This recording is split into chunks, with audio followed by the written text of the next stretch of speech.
Okay. Hare Krishna. I'm sorry I'm 5 minutes late, and I'm really sorry about that, but I've been running around. Thank you all for coming. I am Namita Purohit. I'm also known as Navkishori Devi Dasi. And pleasure to have you here. And I don't bite, so if you can come closer, I feel better. Can you come closer, please? And I'm inconveniencing you a lot, but it's just easier for me to interact with all of you. Okay, great. Thank you. Thank you all for making the effort. Appreciate it.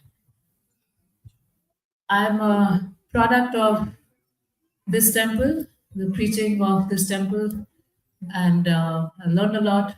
Everything that I do, learn from Harivilas Maharaj.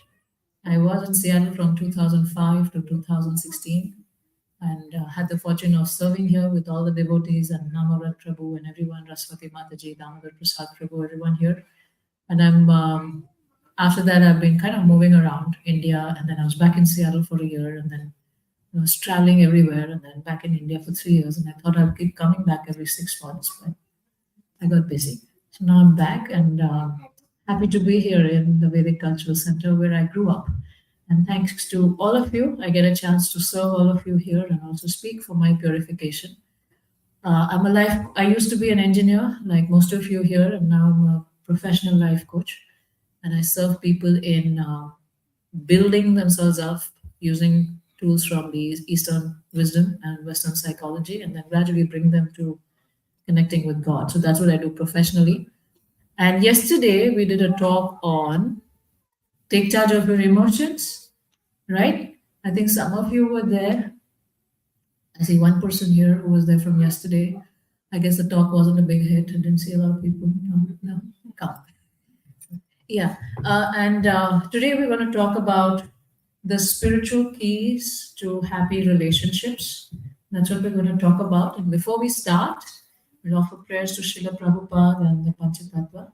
And you can chant together. Namo Vishnu Padaya Krishna Prishtaya Bhutale Srimate Bhakti Vedanta Swami Iti Namine Namaste Saraswati Deve Gauravani Pracharine Nirvishesha Shunyavadi Paschatya Deshatarine Jai Shri Krishna Chaitanya Prabhu Nityananda Shri Advaita Gadadhar Shivasadi Gaura Bhakta Vrinda Hare Krishna Krishna Krishna Hare Hare Hare Ram Ram Ram Hare Hare Vancha Kalpatarubhyascha Kripa Sindhubhya Evacha Patitanam Pavanebhyo Vaishnavebhyo Namo Namaha. Thank you all. And I see 2 people from yesterday. I'm feeling encouraged. Okay. Anyway, let's start here. So we're talking about spiritual keys to happy relationships. I see some people online also. So yeah, Niti Chaudhary and Seema Gupta, nice to have you online. And you're here for happy relationships. Is that possible in this material world? Or is the title a misnomer? Misnomer? You seem burnt out. Why do you think it's a misnomer? Sorry, I like to play around a little bit. Yes. Why do you think it's a misnomer? Like that's the whole point, right? Material will can't have true happiness. So if you say in a relationship in a material world, I do the okay, so material world you can't have true happiness, so there's no happy relationship with this material world. Are you married? No. Good preparation. Shadi ka laddu jo khaye na khaye. Yeah, okay. What is your viewpoint? Others? Possible. Yeah? And what is your key? What makes it possible? Controlling your Ah, emotions. take charge of your emotions. We did that yesterday. Good point. So, a lot of becoming solid within your own self, right? Thank you. Anyone else? G? Why be always right? Ah, that's a formula. So I have a friend, I have a couple, and one day she was like, I'm so frustrated, Namita, with my husband. And I'm like, why? And she's like, anytime he does a mistake and I start getting angry, and he's like, you're right. And I can't even say anything to him, and I know he's not processing anything, but it's just that that's how it is. So wives can be frustrated by that too. Yeah. You want me to ask you? But you're too young, not so much experience. You, yeah, my friend from yesterday. doesn't mean you can get full happiness properly, but you can get partial happiness in Krishna consciousness. Oh, so you can't get full happiness in relationships, but you can be partially happy. You can be fully happy when you're Krishna conscious, but you can have some happiness in relationships when you have a spiritual mindset. Is that what you were trying to say? Okay, good. I'm happy I understood you well. Anyone else this side? Oh, Hare Krishna. Nice to see you. Anyone else this side? You want to say something? Yeah. I think if there's a common liking rather than liking each other, that's why I think if there's a kid, it becomes successful because there is a common likability or loving channel that comes through. So instead of Common goal. So Hmm. instead of kid, it can be Krishna. That can be Okay, so when there's it's a center, what is the center? And if they have a common center that they agree on, then there is happiness, and especially when it is amazing and it is perfect, when there is Krishna at the center, there is no cause for discord. Yeah, and it's not like transactional, like you and me. It's more like by Krishna. Okay, thank you. Thank you for sharing. I all like Microsoft, Amazon engineers. Sorry, me? Yeah, I'm in Amazon. okay, that's started in Seattle. Okay, it used to be Microsoft, and before that, it used to be Boeing. Yes, sir. To answer this question, one is like if we keep Krishna as the center, then definitely everybody will be happy in the home, right? So that is more of the spiritual answer. But I work for Microsoft, Xbox, so I'll give you a the regular person answer as well. That if I have less expectation, no expectation in return, then I think I'll be happy. Right? So you're talking about some skills. Yeah. Like while you have Krishna in the center, you also need to have some skills, and you're mentioning about expectations, like dialing down and having control on emotions. And Don't expect like 5 wishes from your wife, expect 3 wishes. It's still expected. 3 is a lot. Did you know that? When 3 is a lot nowadays. It's too much. Expecting. Yeah, you get fired for even expecting 3. I'm on your side, but playing with what's going around nowadays. Yes. Okay, we have some good points here. Someone else wants to share? Girls, women, Matajis, all done? Okay. Okay. Some people saying happiness is essence of any relationship. So today we're going to look at 2 stories. Okay? We're going to look at 2 couples relationships and one between brothers. So we're trying to cover a little bit like that, right? And we're going to cover one incident, one conversation between Draupadi and Yudhishthira Maharaj, and another conversation between Sita Maharani and Lord Rama. Yes? So you get some perspective. And then also between Yudhishthira and Bhima, and if I have time, then between Yudhishthira and Arjuna.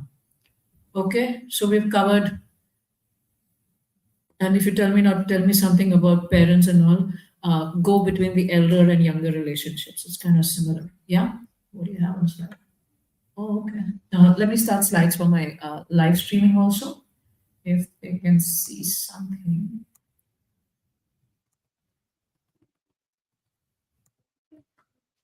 Okay.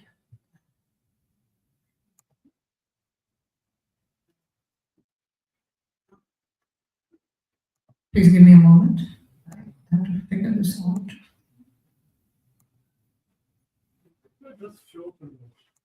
Hmm? That's on the temple's channel. I have my channel. Yeah. Okay, it's showing on my channel too. So there's this conversation between Draupadi and Yudhishthira Maharaj. So just try to get a little bit of perspective on personalities right now. Draupadi is born of fire, high pitta person, fiery lady.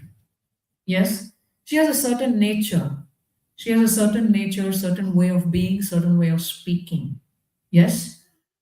Then we have Yudhishthira Maharaj, who's Dharmaraj, right? He personifies dharma and virtue. He'll choose that over anything and everything. Yes. Pran jai par bachan na jaye. That kind of stuff can be very frustrating for family members. Yes, right? Now they've lost everything. They are in the forest. And Yudhishthir Maharaj, because he is so pious, he's absolutely has zero difficulty in adjusting to forest life. They're used to silken robes, they're used to the crown, they're used to the jewels, they're used to thousands of people serving them, a huge procession going out when they're leaving the kingdom, and all of that, right? Leaving the palace. And here, Yudhishthir Maharaj is now in this small little kutia and very, very happy and peaceful over there. Constantly, sages are coming and sages are going, and he's just so happy serving all of them, right? And all the time somebody comes, it's like when you lose your job. Has it happened to you? Have you been laid off? It's a badge of honor these days. You get laid off. Yeah.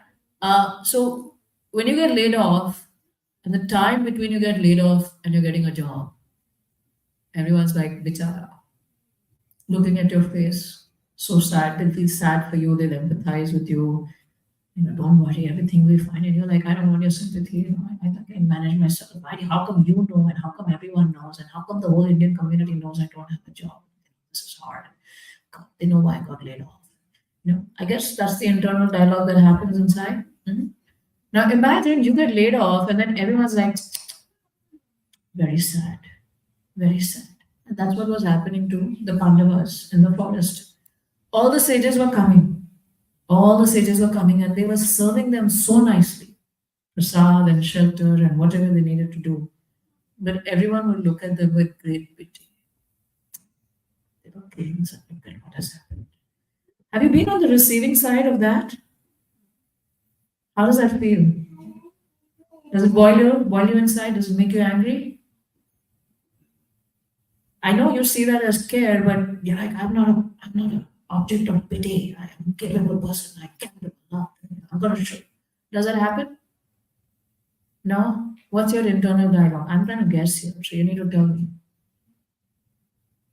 अच्छा हुआ ही नहीं है यहाँ पे lay off ही नहीं हुआ. Wrong question to the audience. ठीक है, next we'll move to the next one.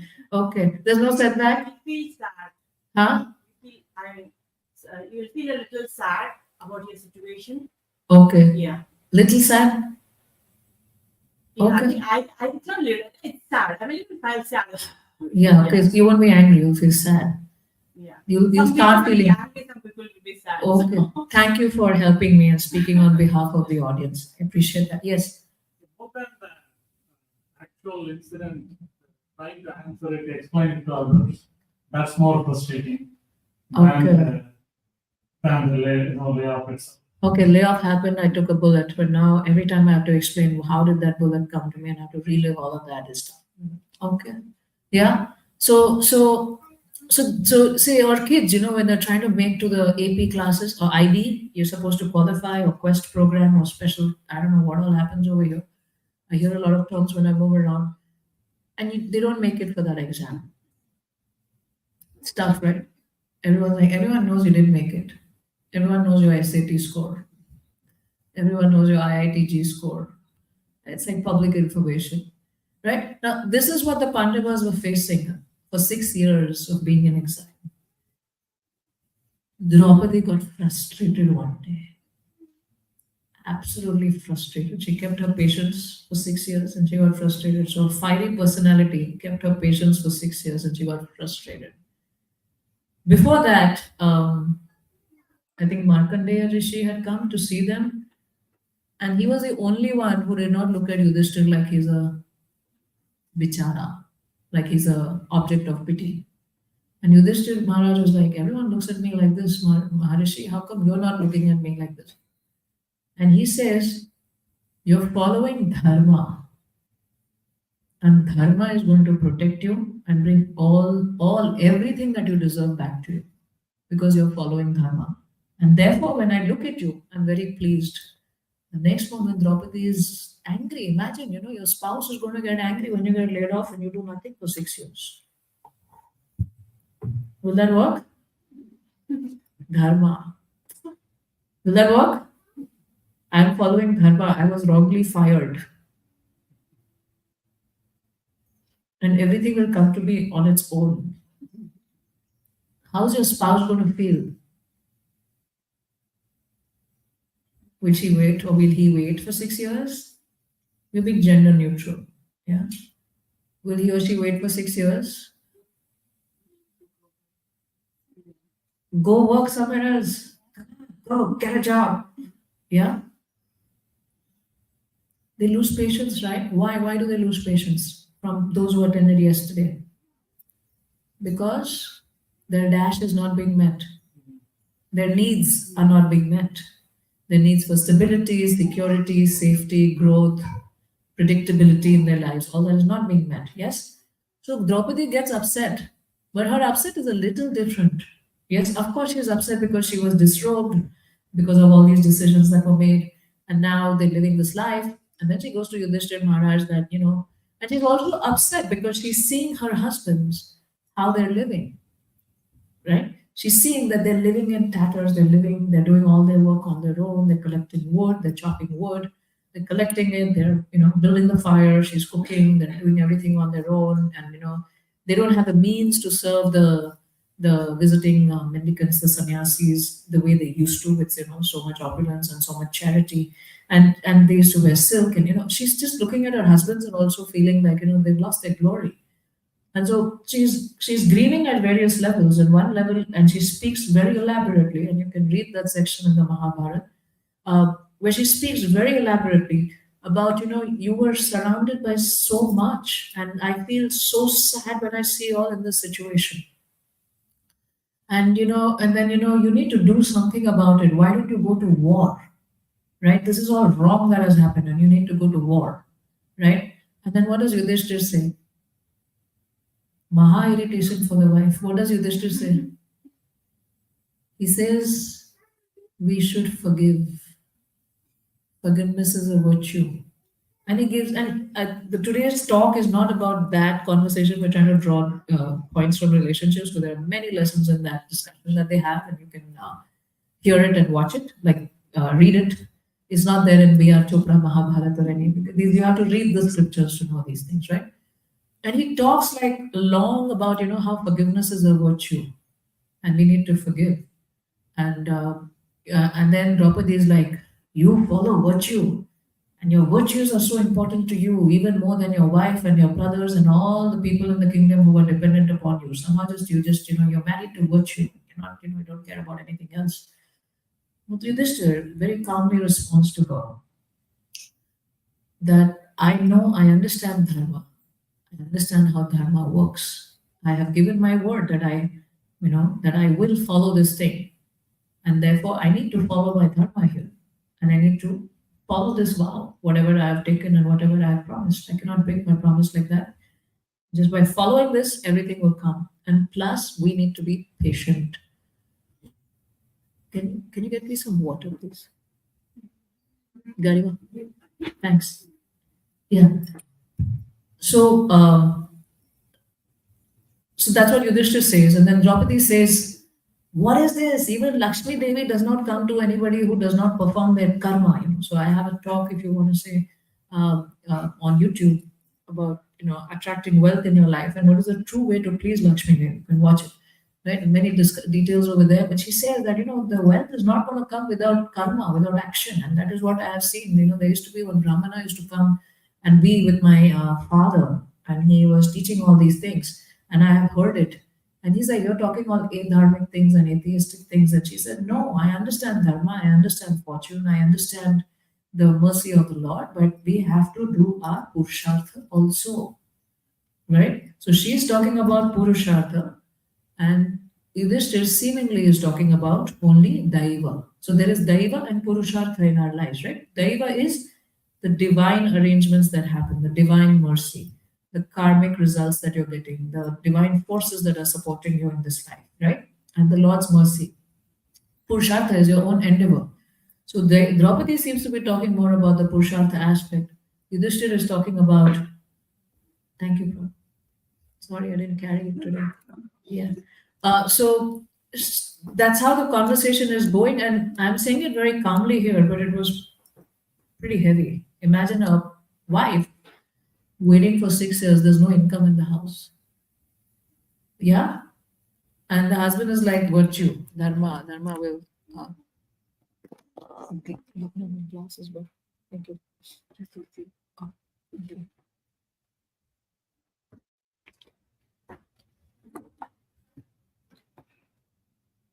So then she says her point, he says her point. Are they tearing at each other's throat? Are they trying to kill each other? Are they trying to say, why don't you sit away? You need to follow what I'm saying. Is anyone doing that? No, they are both strong personalities and they are both presenting their very strong but very diametrically opposed points. Yes? Like she's literally calling him, and you read the Shastra yourself, she's telling, you're like useless, doing nothing, no karma, nothing. You just think things will happen on their own, right? And Mauke pe chauka, Bhima joins in. He's also angry with his brother. What did you do? You did this wrong. He's like, चल रहा है, मैं भी हाथ धो लेता हूँ यहाँ पे, मैं भी बोल देता हूँ जो मुझे बोलना है. So then he starts speaking. And he also says the same thing. We should have gone to war and we should have done this and we should have done that. And, it's because of you, our great strength is not being used. And, so many things are going on. And then Yudhishthira keeps saying that it is not the right time for us. Right now, they are strong and we are weak. We can't win by attacking. And they're like, no, but Krishna had given us the option, but you didn't take it. And Yudhishthira is like, I don't think it's the right time. And then some saving grace, Vyasadeva comes at that time. And then Vyasadeva informs about how Bhishma and I don't remember the others, but I think it was Duryodhana, Bhishma, and others. They have been praying and they've gotten all these weapons. They've been training and they've been praying and doing their austerities and meditations and they're getting these weapons and these. And Yudhishthira is like, see, we could not fight them anyway, and now they're even stronger. So there will be a time when we will have the strength and we will be able to do it. Now, and the discussion goes longer, but I'm going to end here. So my question here is that, let's go to the next. Yeah. The question here is that, how does their marriage survive this argument? Do you think it ends? I've given you a very simple, very smooth version because I'm speaking in the temple here, but if you read it, it's much stronger in the Shastras, if you read the Mahabharata. So how does this survive? Imagine, imagine the amount of bitterness that can be there in Draupadi. Right? And how is Yudhishthira Maharaj able to give that space? Now we're made to wrongly believe that in our culture women are suppressed and women are this and women are that and all this culture. But look at how much space is being given, not even being given. I mean, there's no need to give any space to anybody. Right? She is expressing herself and she has, Yudhishthira is not getting offended by her speaking. Yes? And he is giving counter arguments to her and she's listening. She's not saying, you must listen to me. How dare you not listen to me? You need to provide for me. You need to fight for my disrobement and you need to do this. She's also coming from a space of you have been disrespected. Now, how does that argument survive and they continue living together for so many years? Right? Right? Now, even how does the relationship between Bhima and Yudhishthira remain solid in spite of very strong language that Bhima is speaking to Yudhishthira? Any keys? Okay. Respect of younger to elder, elder to younger. What kind of respect? Younger to elder. Okay. But here, youngers are speaking rudely to elders, seemingly.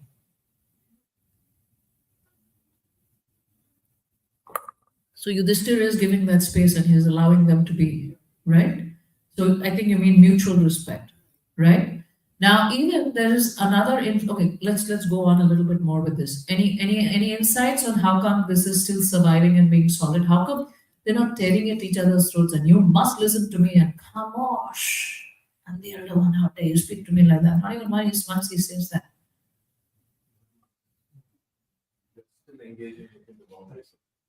Okay, they're still engaging within the boundaries of dharma, but you and I can also engage within the boundaries of dharma, but get like really angry and irritated with each other. I see your point. I'm just trying to get the next point here. So dharma is a good point. They have a value system based on which they are having an argument. Okay. Yeah, you were saying something, someone here? I was saying because of that, I guess that's their duty, so that is kind of a binding force. And also, I mean, so the elder has like love for the younger ones, right? So that's the other side of the respect. Okay, the elder has a respect, love for the dharma, the younger one, so he's allowing him to be and speak whatever he needs to speak. But to tolerate as an elder, all this words, yes. Finding the balance, understanding the heat of the moment versus having the long-term picture of the love which binds us together. Okay, so instead of just getting lost in the heat of the moment, there is object continuity in psychological terms. They know that we have the depth of our relationship and we have so much mutual respect. And this heat of the argument, we can just handle it and deal with it. This doesn't mean anything. I don't take it personally. Okay, that's what you mean? Okay, good one. Anyone else? Maybe, they're leading to vent each other because when we're frustrated, we let the other person vent, right? So let's just take out all the anger, anger or whatever feelings they have. So just speak up. So maybe they're calling that or practicing.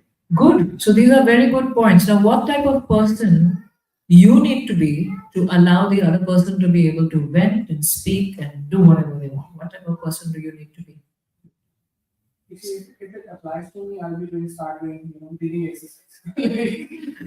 What's the need? Speak whatever you speak. Get deeper. Okay. Okay, you do. So your main point though was respect, concern and respect, space. Okay. And for that you need to be.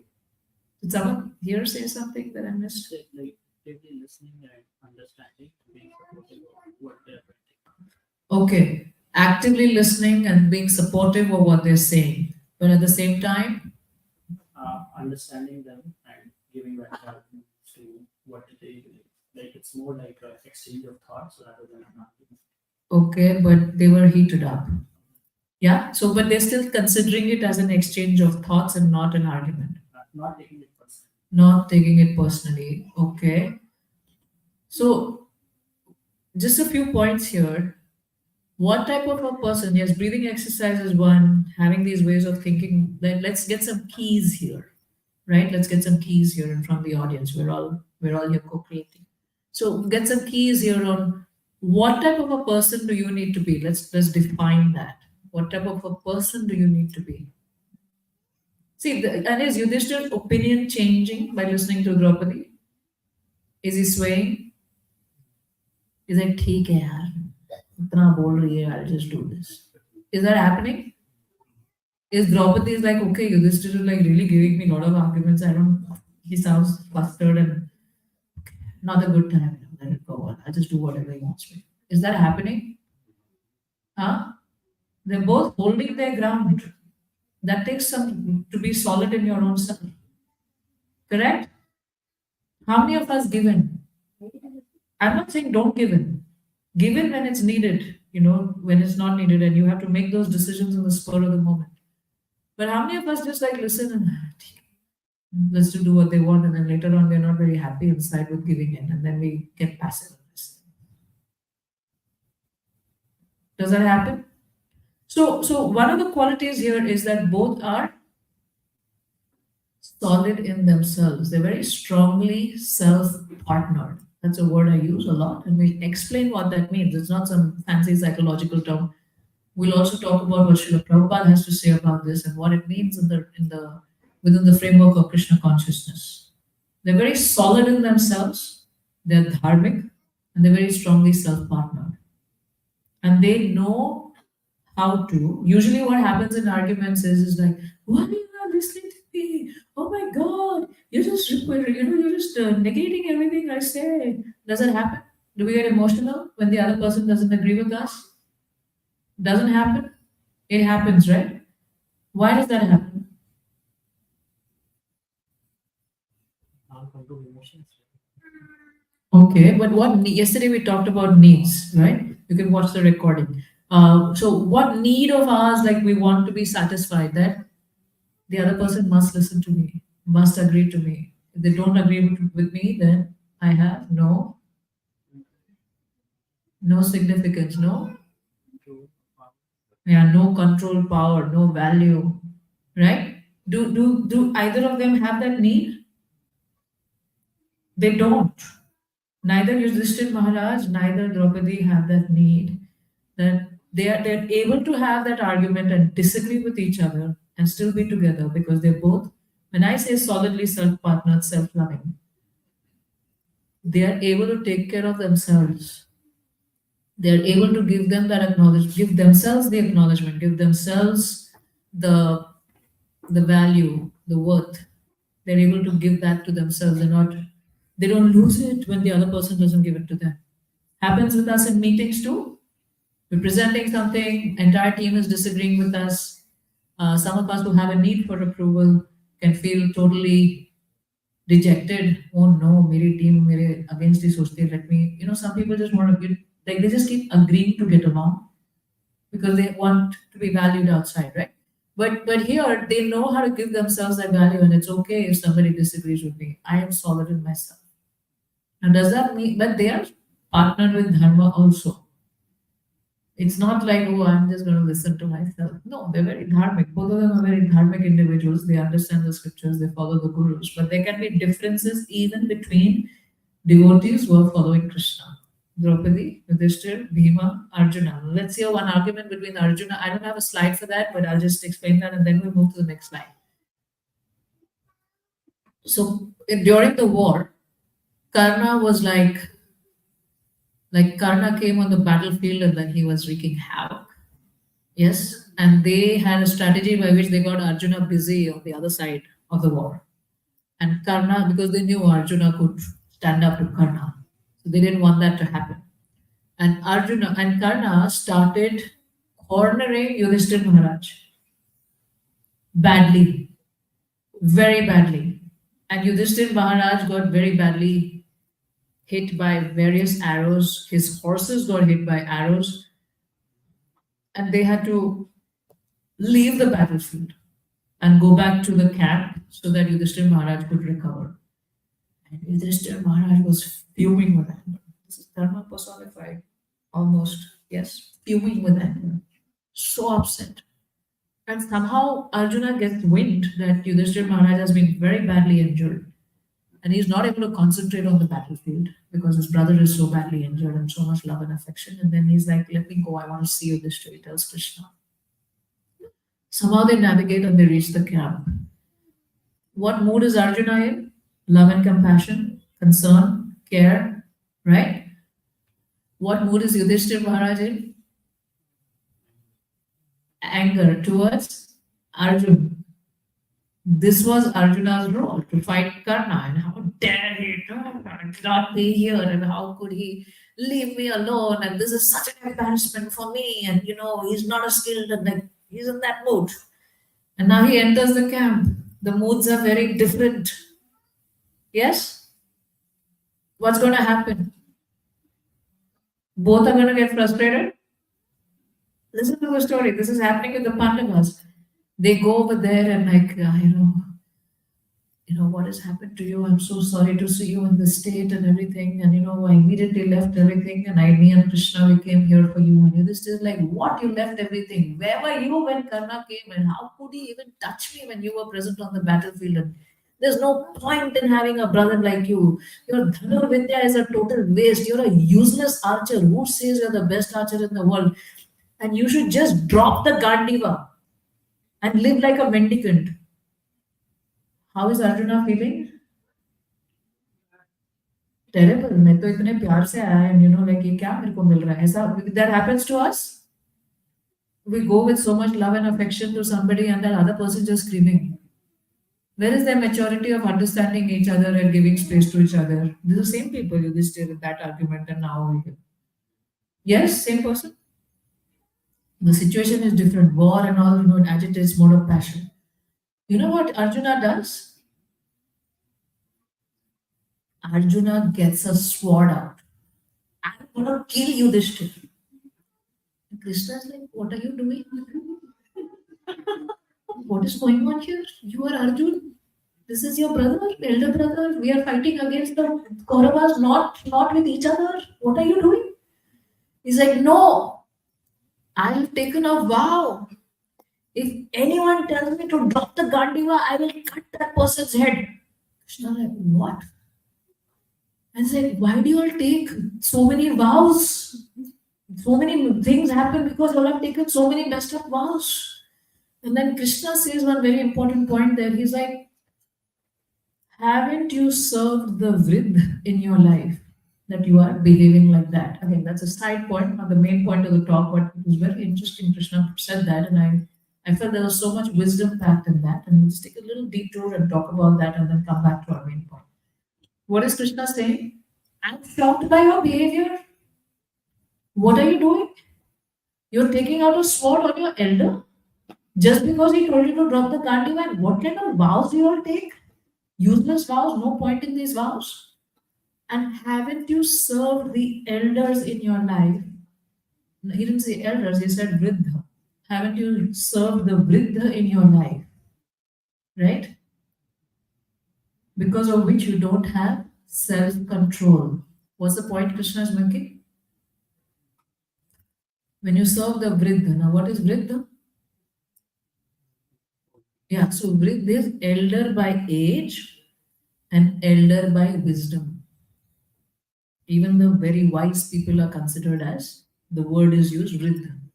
So, for us to develop self-control, I can teach all 20 mindfulness techniques and everything. Another thing to add, which is there in our Shastras, is to learn how to serve the Vriddha. Because when we do that, we develop a lot of self-control. Now, coming back to our main focus, what is happening here? Both are devotees of the Lord, both are fighting for Dharma, both are such amazing personalities, but in the heat of the moment, they're both talking like that. Imagine Arjuna is ready to kill Yudhishthira, the person he was so concerned about, Mera bhai, and like he's coming over there and, no, what happened to my brother, and like, how dare you speak this to me, I'm going to kill you. Like, you were just worried about him. Does it happen to us? Now, in spite of that, the beauty in Mahabharata is how are they able to have a solid relationship? Your brother says this to you, gets a sword out to kill you. How long will you remember it in your life? Till next life. Yes. A husband says this to his wife, the wife says this to the husband. How long are you going to remember this? Every time there is potential to bring it up. I have a weapon. I have something to show you here. Yeah. We're going to remember it. It hurts pretty bad. Does people we love when they talk like that? But how are these people still able to be solid and have a relationship? Why am I bringing these stories up? Because there are arguments, there are disagreements. You kill each other, insult each other. Arjuna is known for the Gandiva, and Arjuna's vow was to never leave the Gandiva. So ever since he got it, he was always holding it. That was his thing. And these are the disagreements that are happening, and they're still together, strongly bonded, and they're going ahead. Am I making sense? Is this connecting? Can you follow what's happening? Is a story forming in your head? Is a thread forming in your head about the points? Okay, before we move to the next story, any quick points that are coming you want to, add for enhancing this discussion that we're having? Yes? No? Yes?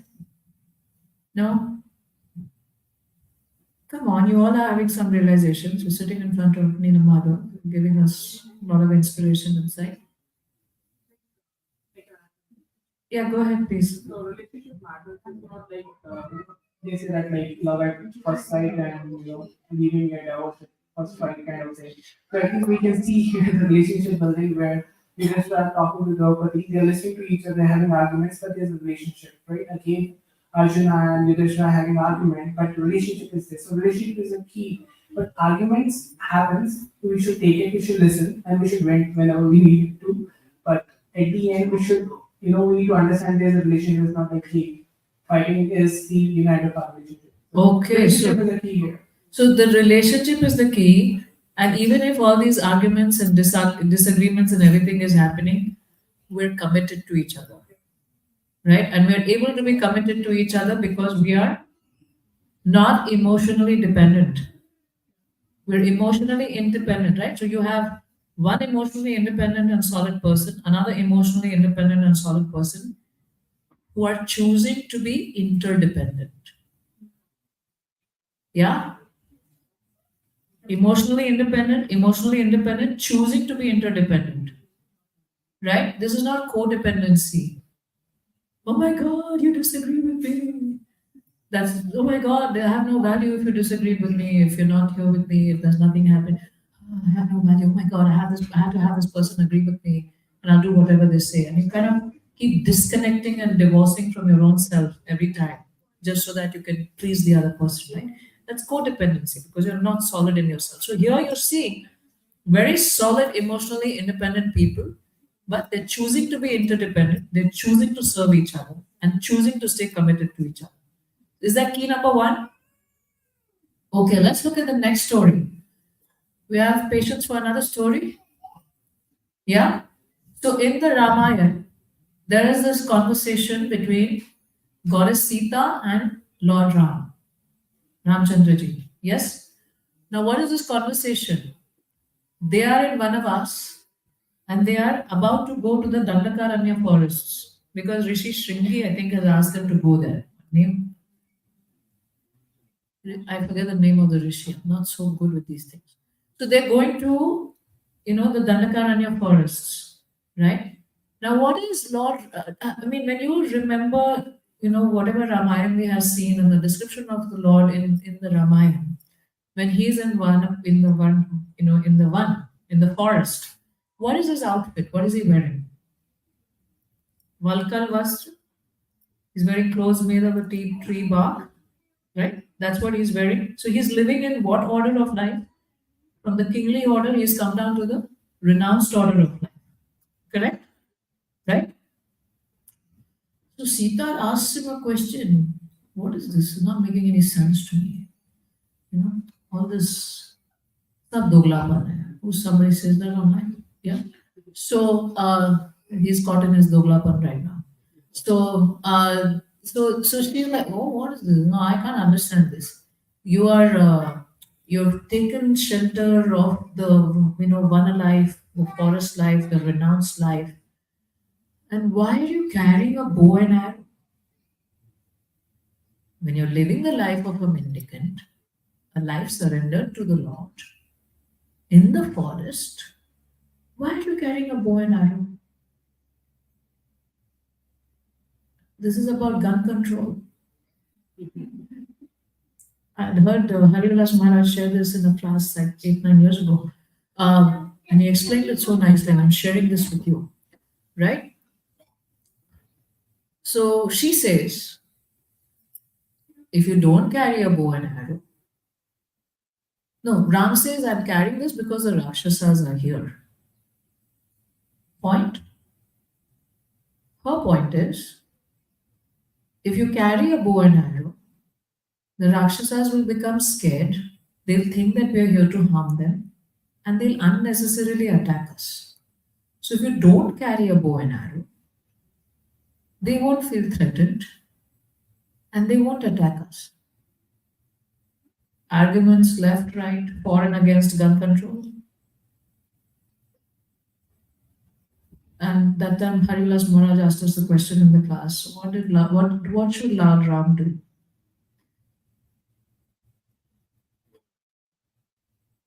Huh? Okay. He should go against his wife? I'm saying exactly what Harivilas Maharaj said in that class. I'm repeating the script. He said that when somebody said he should carry a bow and arrow, then he said, should he go against his wife? Huh?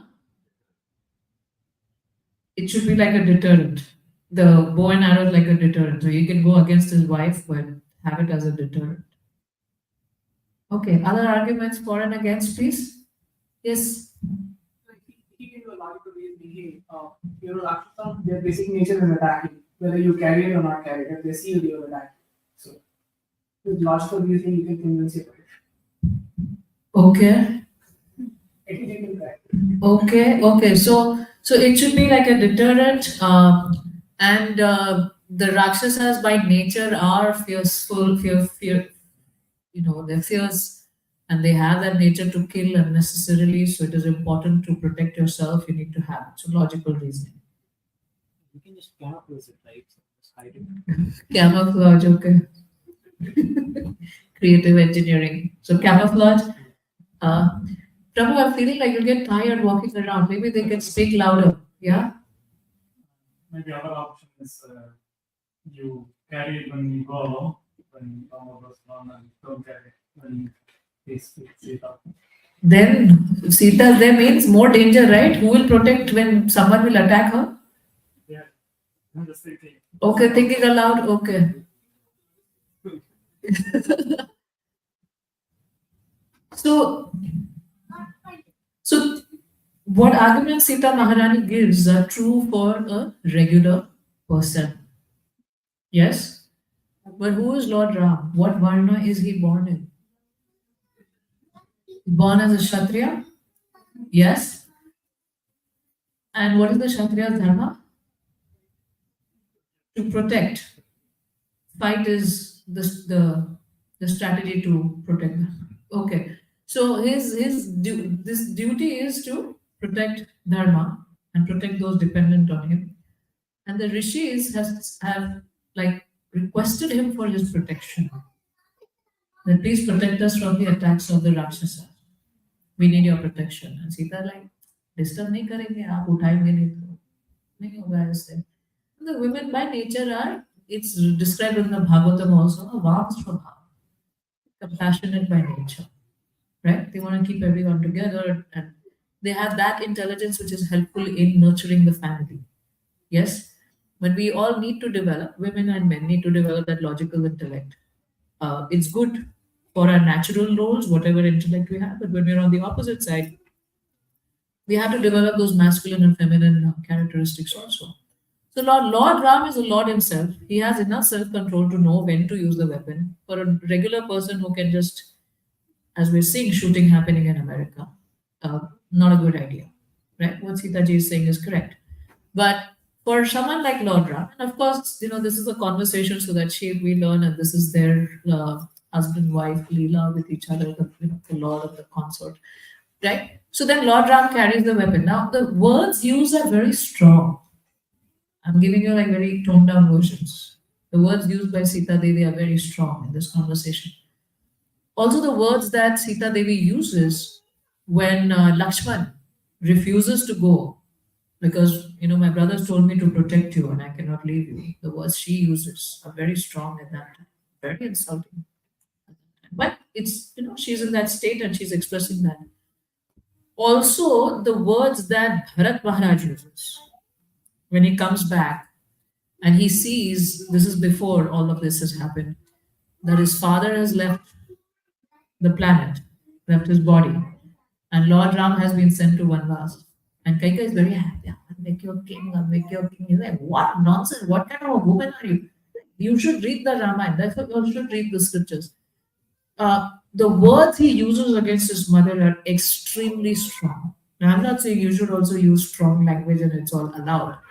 All I'm saying is that even if these things happen, Bharat still continues serving his mother very nicely, right? So we are disagreeing, but we follow dharma.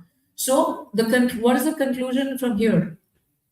This conversation, the first few examples, we've come to one key we've developed is that we need to give space to each other. We need to act. The relationship is the strong binding force here. And we may have disagreements, we may have arguments, we may say things to each other, but a relationship is what is a strong binding force. And it takes two emotionally independent people to be choosing to be interdependent and committed and serving to each other. Yeah. And from this, do you derive the same, or is there any addition to our keys here? Am I making you all think too much? Is this okay, or should I just go in a flow? I get bored, if I talk. Yeah. You did talk about yesterday. Just speak louder so that. Yeah, the ability to understand others' need and feeling. Yeah. We talked about that. Probably that might be the next Okay. the key here. So when you are emotionally independent, that means you have understood what your own needs and feelings are, right? And because you go so deep in your own consciousness, you understood yourself so well, you understood your own vulnerabilities, your needs, your feelings so well. What you're drawing from yesterday is that the second key is to be able to understand the other person, their needs and feelings, and give them space and respect for that. Okay, the second key, how many of us follow it? Okay, Sakhi Priya Mataji. How many of us are even aware of our own needs and feelings? Yesterday we did an exercise and we were not so aware of needs and feelings, and we put out some flashcards. If you want, you can get them today, which has a list of needs, vocabulary of needs, and vocabulary of feelings. Just so that in the moment you can check what's happening based on the talk yesterday. So, how many of us understand even our own needs? Food, shelter, that much we understand. I want a good job, I want a good salary, I want to pay it off, a mortgage I can handle, a house I can handle, the lawn that I can mow. Okay. Yeah, but we have needs, right? Needs for significance, needs for certainty in our lives, needs for simplicity, needs for contribution, need for growth. How many of us are able to give words, like describe these needs in words? No. इतने बड़े बड़े हो गए. I think personally, like when we talk about family, we don't do it. But in office, like we're forced to do it. Like for example, there's a need of like making a development plan. They will like, okay, I want to eat this and that. It has to be it. So when it is supposed to be, or we have to enforce by the process, we do it. Otherwise, we don't. Right. It's forced by the process. So you do it. But the thing is, for the key number one, which is to be emotionally independent, we need a lot of self-awareness. And self-awareness, and thank you for him to bring up the point that we discussed yesterday, comes from being aware of our own needs and feelings, where we stand. And a lot of relationship difficulties happen because we don't even have clarity on what we want. Because when you know what you want, and if you are strongly self-partnered and you're self-loving, you'll take care of it yourself. You won't wait for somebody else to do it for you. So you're not feeling empty then. मुझे प्यार नहीं मिला, मुझे प्यार नहीं मिला. You know how to love yourself. You know how to take care of yourself, so you're less needy in a relationship. Are we good with that? Does that connect? Do you follow? Doubts, questions? Example? चाहिए? An example help? Say we already talked about the need for validation. Yes? Now say if I have a need for a cake on my birthday, but my family doesn't make the cake for me. Now, what are the needs here? It's not just the need to have a cake on my birthday, but to have that need, that moment of a loving exchange between me and my family members, where they acknowledge me, recognize me, and I feel like I'm part of something, and I'm, part of connected and things like that. Yeah, am I making sense? Now, nobody bakes a cake. Nobody brings a cake. What would you do in that situation?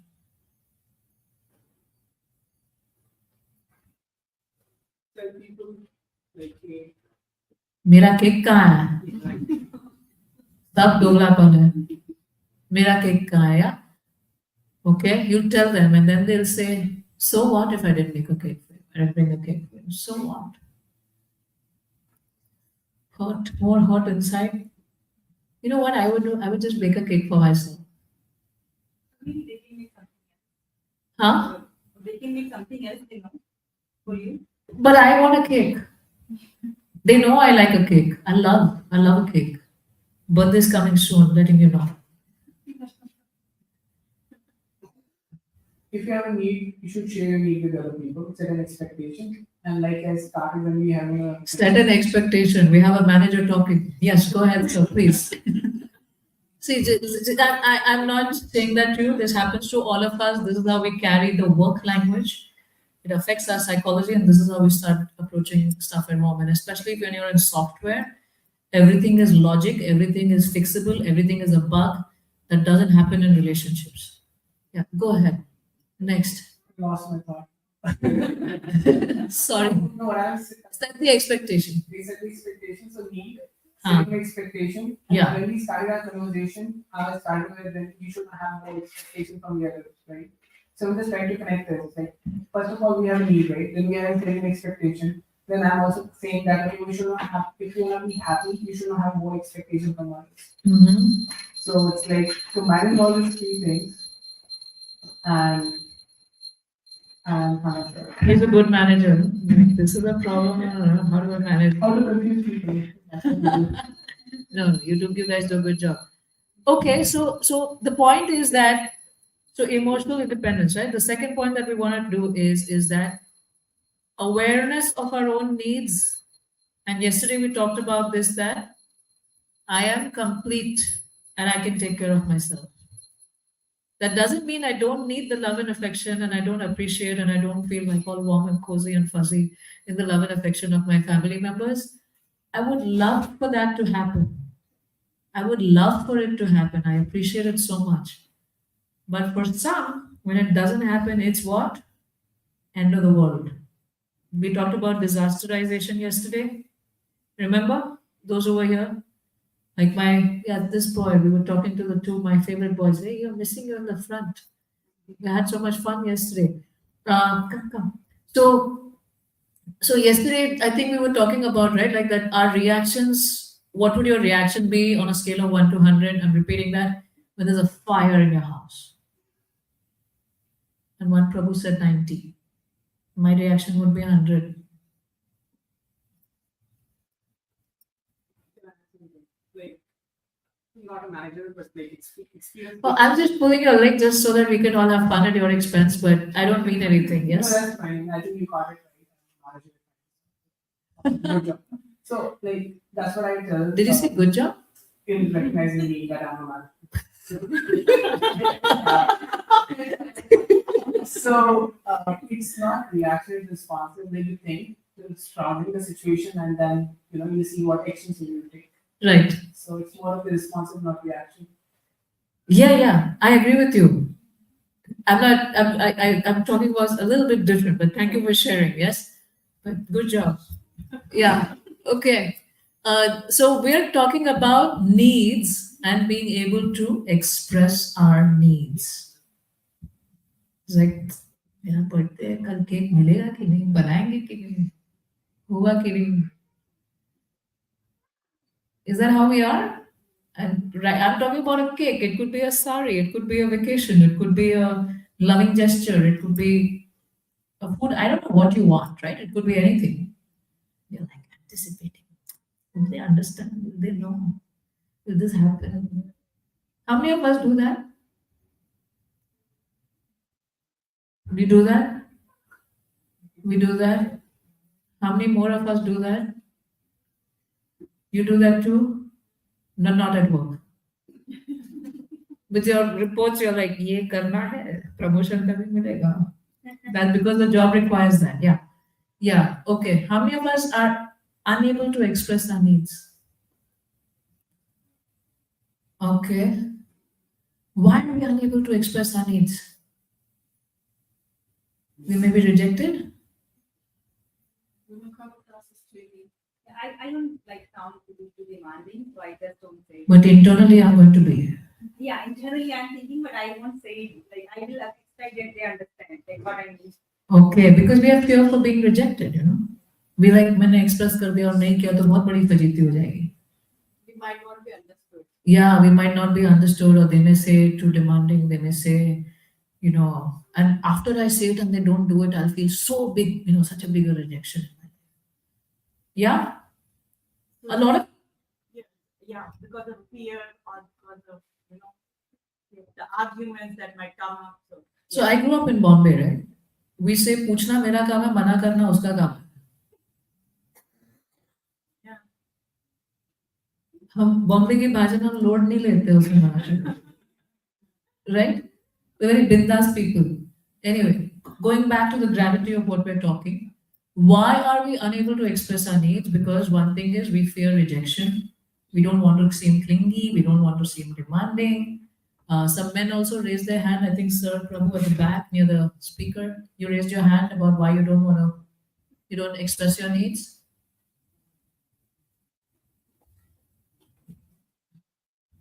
Well, first of all, I don't want to set expectations in this kind of situation. Like the cake example that you had. I don't like setting expectations with my family members.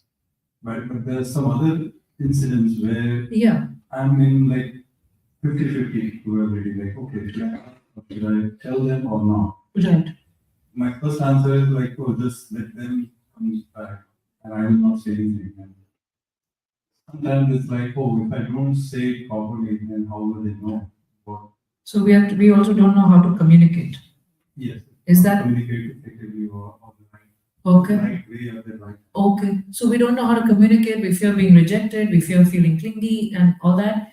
And I would like to add a point here. How many of us are even aware of our needs? How connected are you to your own self? Your mind kind of tricks you saying that it's your need. Speak louder so everyone can listen. Sometimes mind tricks you saying like expressing it as your need, but even if it doesn't happen, it doesn't hurt you that much. So it's probably not the need. So it's like mind is tricky. So how to process it? Yeah, but the thing is, we're not extremely elevated beings right now. We're following the process of Krishna consciousness. We are trying to grow. We are trying to be very thoughtful about what we really truly need. Is only thing is service to Krishna, but we're not there yet, right? Like your mind is somewhere. Yeah. So the thing is, my sense is, because I do this as a profession, a lot of people are not aware of what they need. I think one of the reason could be because we are evolving, right? So let's say when you are a kid, like getting a good toy is you need, and then you changes right as you grow. So as we are evolving, right, the needs are also changing.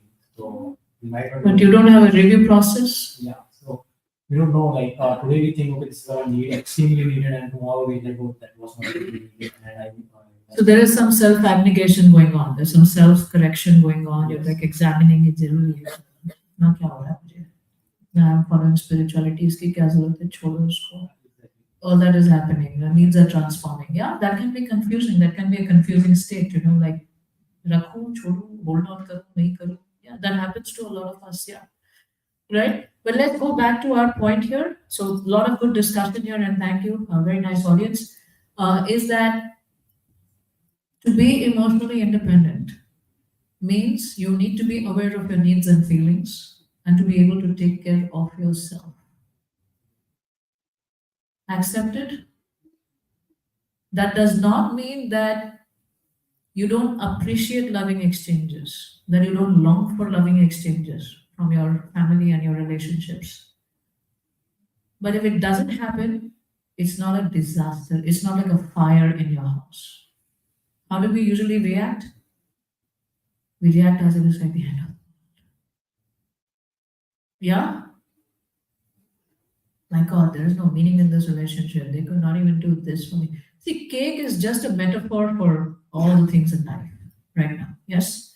But it's not a disaster if that happens. You can take care of yourself, right?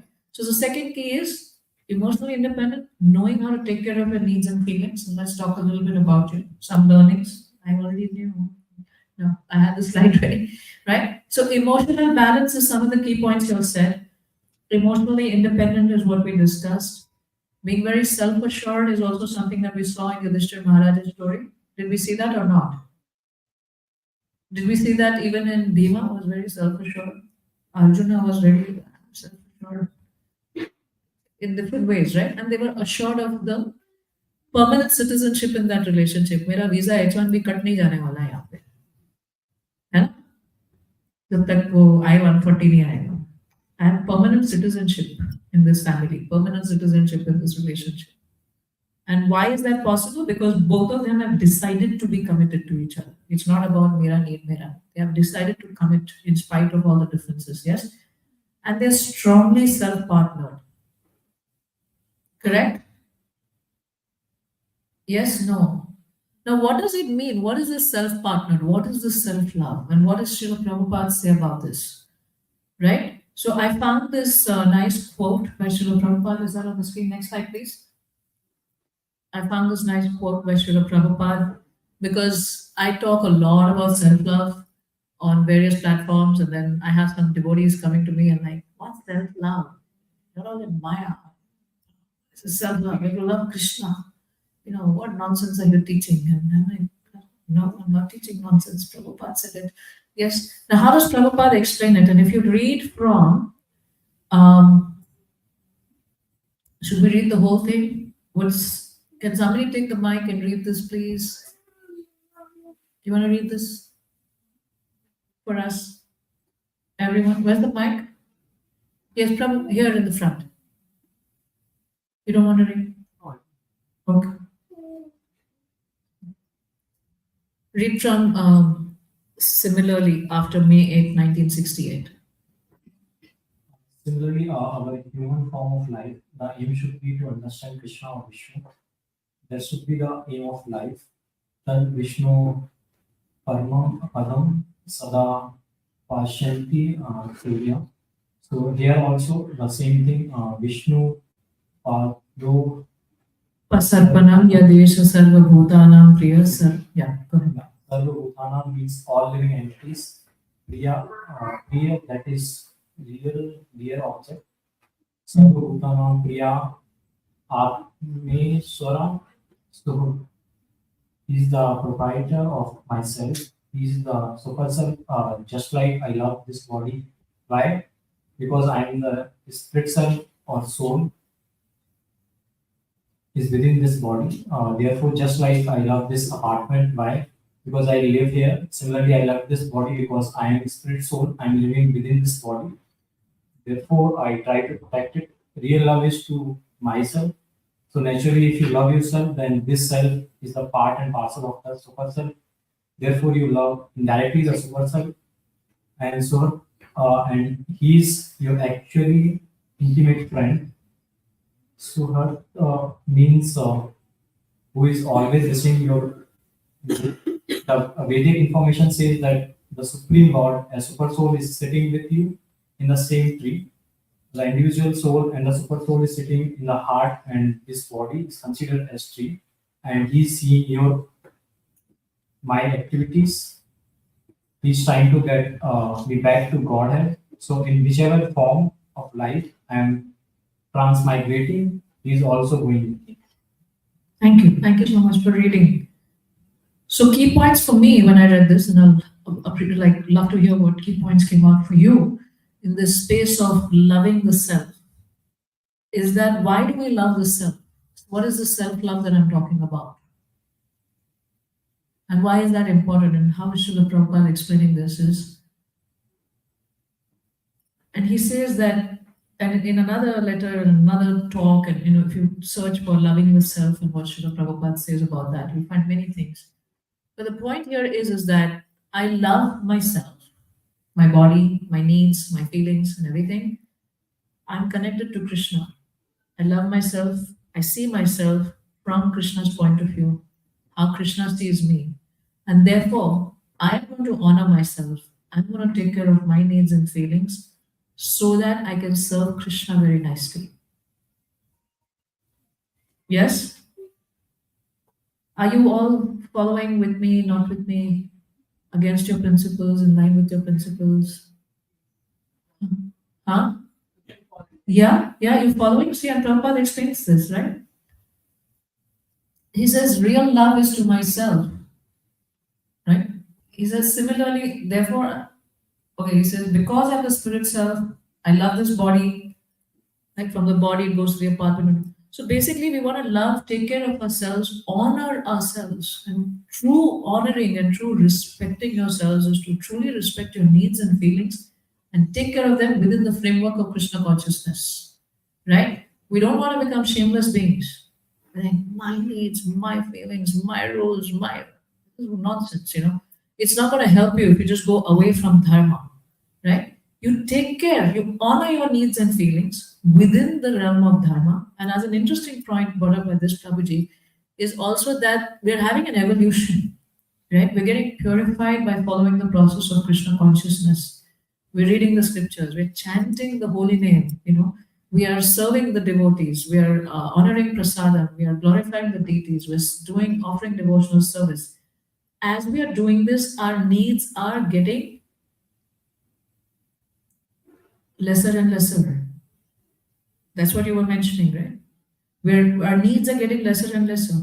So acknowledging that and keep continuing growing forward. Are you with me? Now, how does this help in relationships? We're talking about, let's go back to the topic, right? Keys to relationships. How does this help in relationships? Because, yeah. Someone saying something here? No? How does this loving yourself help you in having a better relationship? I think if you're balanced, if you're mindful about, if you're just taking care of yourself, like if you're taking care of your own emotions, then you are in a better position to process the emotions that somebody is going on. Yeah, that's a good point. Huh? We are happy and self-contented. When people want to be around you. Yeah. We can serve others better. Yes, we can. Yes, we can serve better to have a good relationship. Yes, at the back. Yes, make others happy. If you're happy, you can make others happy. Good point.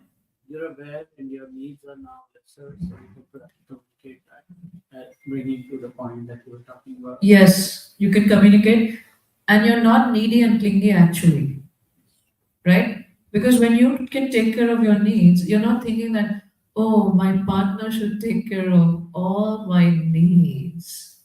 And if you don't do that, you're a horrible partner, have a horrible marriage. No, right? So I belong culturally to the state of Rajasthan. There's a joke, and I can't say it Marwari because you won't understand it. So I'll translate it in English and I'll lose the punch, but I'll still share it with you. Yes. So there's this joke that goes that they used to have the child marriages at that time to protect from the other Islamic whatever forces used to happen. They used to get the girls committed in the childhood, and then they would stay separately, and then when they were older and reached puberty, then there would be something called as gauna. That's when they would start. The girl would go to her in-laws and start living with the husband. So this girl goes and the kids, they're still young, 12, 30, they don't know how to do things. And her nose starts running. Yes? And then the mother-in-law says, Beenani, daughter-in-law, your nose is running. And she goes, I'll say it in Marwari, then I'll translate it in English. She says, Jiko laya koi pochi. So she's the guy who took my responsibility. It's his job to wipe my nose, clean my nose. You got it? So Pinni ji, tero naam hai. Then she goes, Jiko laya koi pochi. Right? That's what happens when you don't take care of your needs. Imagine the load on the spouse when they have to even clean your running nose. Do you think they want to be with you? No. I see stress. I see work. I don't want to be here. I don't see pleasure. Yes? Right? All I'm saying is there are some basic needs of your own self that you need to take care of yourself. Right? Otherwise, you're going to be like that Beenani sitting over there waiting for someone to wipe her nose. And when that doesn't happen, one thing is she's going to stink. And she's going to be upset and frustrated for that person not being able to anticipate and do his job of cleaning her nose. No, you got to clean up after yourself. And similarly, we got certain things, and the more emotionally resilient we are, the more we take care of our own needs, the more solid we can be in relationships. Otherwise, you're going to feel frustrated, abandoned, lost, lonely all the time. You follow with me? Imagine if nobody wipes that Beninese nose, that bride's nose. How is she going to feel? Nobody cares for me. This house is horrible. They don't even clean my nose. And that's a metaphor for a lot of things in life. So the more self-sufficient you are, the more solid you are in your own self, I'll come to you. The more connected you are to your own self in Krishna consciousness. Otherwise, you're going to feel very low. And we'll come to that point in a few. The more you're able to have a happier relationship with people. And on Raswati Mataji, once many years ago, we used to run a women's program, and we had the first program in the library. And she said that no matter what happens in my life, I want to be happy all the time because nobody wants to be around a sad and frustrated person. That's wisdom. You can give a shoulder 1 time, 2 times, 3 times, and like, nahi yaar, gila ho jata hai. Too much load, I don't want to do it. Are you with me? So self-love is not taking care of the cage and letting the bird die. Self-love is not just taking care of your body, your needs and feelings, and your intellectual pursuits, and your need for challenge, and your need for all those basic needs that are defined by the Panchakosha, and we'll explain it again. It's taking care of the soul. So you take care of your needs, feelings, and all those things with a point of connection to Krishna. And what is that point of connection to Krishna? I have been given this body. Let me use it for my spiritual growth. And I need to honor whatever level of consciousness I am at. I can't suddenly jump there. So let me honor wherever I haven't yet evolved. I'm at a basic level right now. Let me honor that and gradually move ahead. Right? And what are the needs of the self? We went over this yesterday. Today I thought I'll put up a diagram for you. So you have the basic physical needs, Annamaya Kosha, the bodily needs, the needs for stability, security. This is from the Taittiriya Upanishad. You can go through, Prabhupada talks about this in Bhagavad Gita, 13th chapter, 8th verse, purport or 12th. I don't remember exactly, but it's there. Then there's Pranamaya Kosha, your energetic body. We talked a lot about that yesterday, about feelings and they get stuck in your body and how you need to release them. So Pranamaya Kosha is also the place where I have needs, other people have needs, I have a need for challenge and I need to take care of. It's the place of creativity, etc. Manamaya Kosha, the needs of the waves, the emotions and everything that you feel. Vijnanamaya Kosha, the needs of the intellect. And we talked about some movies don't intellectually satisfy you. A lot of movies. Example, right? And then we have the Anandamaya Kosha, the needs of at the very core of the soul. So we are going to take care of all our needs with the focus on our spiritual development. And when you do that, you can be emotionally independent, you can be solid, you can be self-partnered, and people want to be with you. And you express your needs too. So birthday example, if I want a cake, I'll ask for a cake. Hey, I would really like it if I can get a cake tomorrow for my birthday. If the other person does it, wow, that's a bonus. If they don't do it, am I going to sulk? Why would I waste my time sulking? I'm going to make a cake for myself, offer it to Krishna, and then accept it as prasad. How many of us can do that? Yes? Yeah, evolved people. Yes? Why waste time? Take care of your needs, be happy. Move on to the next thing in your relationship. Possible, not possible. So another thing is, in relationships, we've done with the keys, a lot of keys we've discussed is also, relationships are here to help you grow. I'll share a few stories. I think we have some presentation here, right, at 7?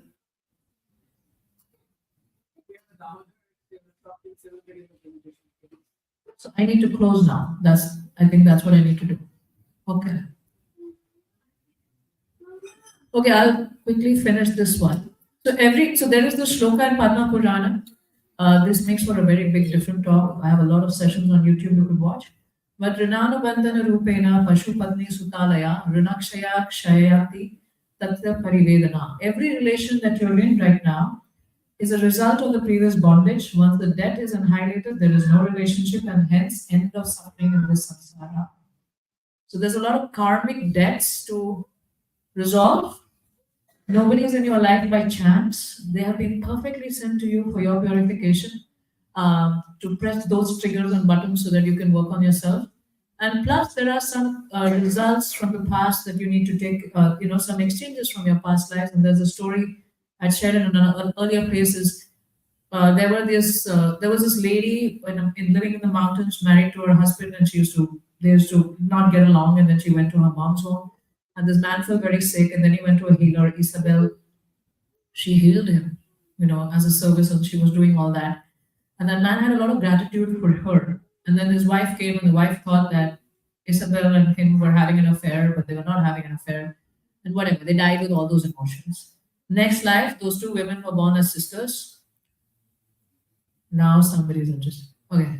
next life, those two women were born as sisters. And what happened? Who was the man married to? So the man was married to Isabel in the next Janma, and Isabel's elder sister. Yeah, closing. I thought I had a minute. Okay, no. End of story.